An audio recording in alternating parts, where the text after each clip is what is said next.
ex na si Catherine Bernardo at Daniel Padilla spotted sa kasal ni Robby Domingo. Kinilig ang maraming fans ni Catherine Bernardo at Daniel Padilla nang muling magkasama ang dating magkasintahan sa kasal ni TV host Robby Domingo at Mikey Pineda sa Diocesan Shrine and Parish of San Isidro Labrador sa Pulilan, Bulacan ngayong araw. Sa mga viral photos, makikita na hindi halos hiwalayan ni DJ Sikat sa loob at labas ng simbahan.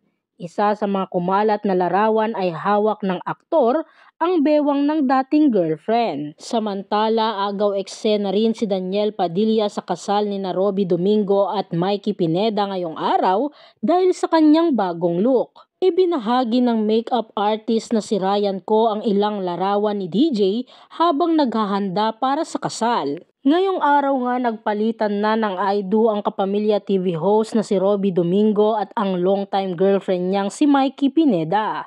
Mahigit isang taon matapos ang kanilang engagement, ikinasal ng dalawa sa pamamagitan ng isang private at intimate church ceremony.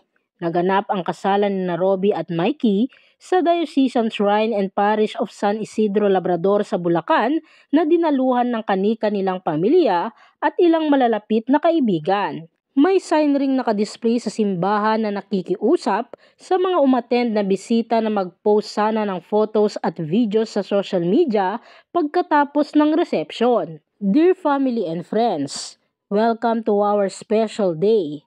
We kindly ask for your support in preserving the intimacy of the wedding by refraining from posting photos or videos on social media until after the reception.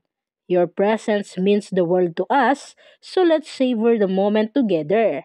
Ang nakasaad pa sa naturang sign. Nagsilbing groomsmen naman sina Donnie Pangilinan at Darren Espanto habang ang ex-couple na sina Daniel Padilla at Catherine Bernardo ang naging candle bearers. Sa isang panayam pagkatapos ng kanilang engagement, sinabi ni Robby na si Mikey na talaga ang kanyang dawan. Anya, she gives me so much purpose and we have the same goals. We have the same ideologies. And I just can't stop talking to her. I love conversing with her, especially with ideas. Anya ni Robby Domingo.